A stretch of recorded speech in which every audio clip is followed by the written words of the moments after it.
आज शायदा रुमानी की एक और मौज़ूआती गज़ल लेकर हाज़िर हुआ हूँ। आज का मौज़ू है धूप। तो दीवारों दर से नीचे उतरने लगी है धूप, आंगन में धीरे धीरे बिखरने लगी है धूप, और फूलों की जुस्तजू में भटकती हैं तितलियाँ, रस पी के पत्तियों का निखरने लगी है धूप, और लगता है थोड़ी देर में जलने लगेगा शहर, शोलों की तरह आज बिफरने लगी है धूप। एक एक सब्ज पेड़ को खुद करके बेलिबास, इल्ज़ाम सारा वक्त पे धरने लगी है धूप, इतरा रही है पी के जो सागर की वसअतें, बादल के एक टुकड़े से डरने लगी है धूप, जलती रहेगी आखिरी दिन तक इसी तरह, सूरज का दम अज़ल से जो भरने लगी है धूप। दीवारों दर से नीचे उतरने लगी है धूप, आंगन में धीरे धीरे बिखरने लगी है धूप। एक तो ये कि साहब ये एक मंज़र ऐसा है कि अब दीवारों दर से धूप जो है वो जैसे जैसे सूरज ऊपर जा रहा है, दीवारों दर से धूप नीचे उतरती जा रही है और आंगन में धीरे धीरे बिखरने लगी है। एक मंज़र तो ये है। दूसरा मंज़र ये हो सकता है कि घर के जितने अफराद हैं, एक घर में जितने लोग रह रहे हैं, उन आपस में उनकी बड़ी रंजिशें और बड़ी नफ़रतें और बड़ी दुश्मनियों का कोई सिलसिला है, कोई रिश्ता है, एक दूसरे से बोलचाल बंद है, कुछ ऐसा रंजिशों का समा है। लेकिन ये हुआ है कि वक्त गुजरने के साथ साथ ये रंजिशें कम होती गई, ख़त्म होती गई, नफ़रतें मिटती गई और आपस में सब लोग फिर मोहब्बत से मिलने लगे एक दूसरे से। तो ऐसा लग रहा है ये जब एक माहौल बनने लगता है मोहब्बतों का, तो ऐसा लगता है जैसे दरो दीवार से धूप अब नीचे उतरने लगी है।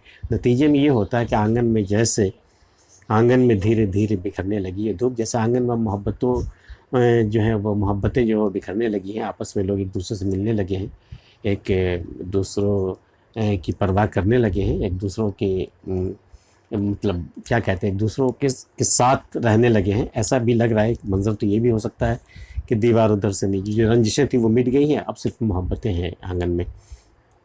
दीवार उधर से नीचे उतरने लगी है धूप, आंगन में धीरे धीरे बिखरने लगी है धूप, अब फूलों की जुस्तजू में भटकती हैं तितलियाँ, रस पी के पत्तियों का निखरने लगी है धूप। अब आप ये कहिएगा साहब कि ठीक है, फूलों के रस जो तितलियाँ तो वो पीती हैं फूलों का रस, लेकिन फिर धूप क्यों निखरने लगती है?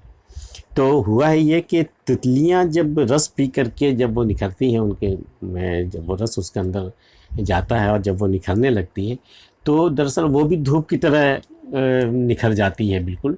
तो यहाँ धूप जो है वो चूँकि मौजू है इसका, तो हर शेर में धूप के मानी में जो वो बदलती जाएगी, वो अपने आप वो एडजस्ट वो होता जाता है इसमें कि फूलों की जुस्तजू में भटकती हैं तितलियाँ, इधर उधर इस फूल से उस फूल पे जाती रहती हैं, रस पी के पत्तियों का निखरने लगी है धूप, और लगता है थोड़ी देर में जलने लगेगा शहर। देखिए कितना लर्ज़ बरअंदाम कर देने वाला शेर है ये। और अभी बात तितलियों की, धूप की, मोहब्बतों की हो रही थी, लेकिन ये गज़ल की खूबी देखिए कि अगला शेर जो है वो बिल्कुल उसकी मानियत कतई अलग है दूसरे अशार से, कि लगता है थोड़ी देर में जलने लगेगा शहर, शोलों की तरह आज बिफरने लगी है धूप। ये धूप जो है वो दरअसल गुस्से और नफ़रत की है, वो जो फैलाया जा रहा है जो पूरे मुल्क में और प्रदेश प्रदेश में जो फैलाया जा रहा है इस तरह, ये जो बिफर रही है, जो नफ़रतें जो फट रही हैं, अब ये गुस्सा जो बाहर आने को बिल्कुल बेताब है, तो ऐसा लगता है कि थोड़ी देर में अब ये शहर ये जलने लगेगा। और ये यही हाल कम बेश आज हर शहर का है।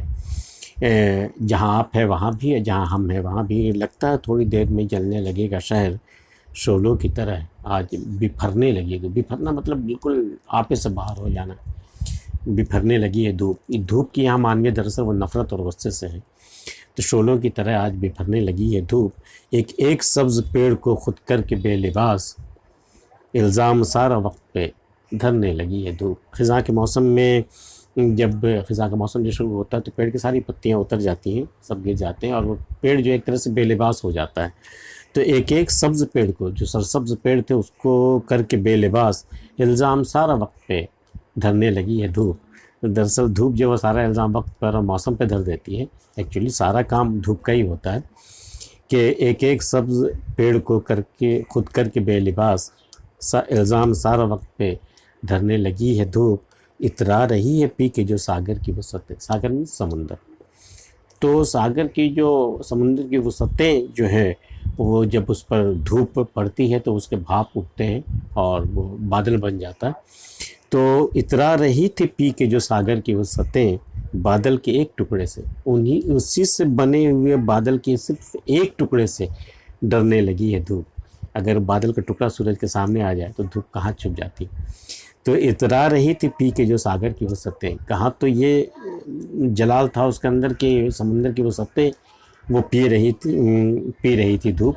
लेकिन जब उसी धूप से वो बादल बनता है और बादल के महज एक टुकड़े से धूप जो है वो छुप जाती है कहीं। इतरा रही थी पी के जो सागर की वसतें बादल के एक टुकड़े से डरने लगी है धूप।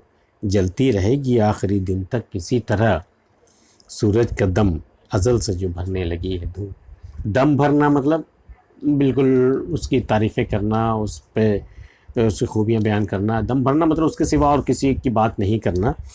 तो सूरज का दम भर रही थी ये धूप अज़ल से, जब से सूरज बना है तब से ये जो है धूप जो है सूरज का दम भर रही थी। तो जलती रहेगी आखिरी दिन तक किसी तरह, सारा दिन जो है धूप इस सूरज का दम भरती रहेगी, लेकिन आखिर में सूरज को डूब जाना है, तब कहीं जाकर धूप खामोश हो जाएगी, कहीं जाकर छुप जाएगी। तो जलती रहेगी आखिरी दिन तक किसी तरह सूरज का दम अज़ल से जो भरने लगी है धूप। शायदा रहमानी की ये मौज़ूआती गज़ल आपको कैसी लगी हमें ज़रूर बताइएगा, और चैनल सब्सक्राइब करना भूल गए हो तो कर लीजिएगा। मिलते हैं फिर किसी अगली वीडियो में, तब तक के लिए इजाज़त।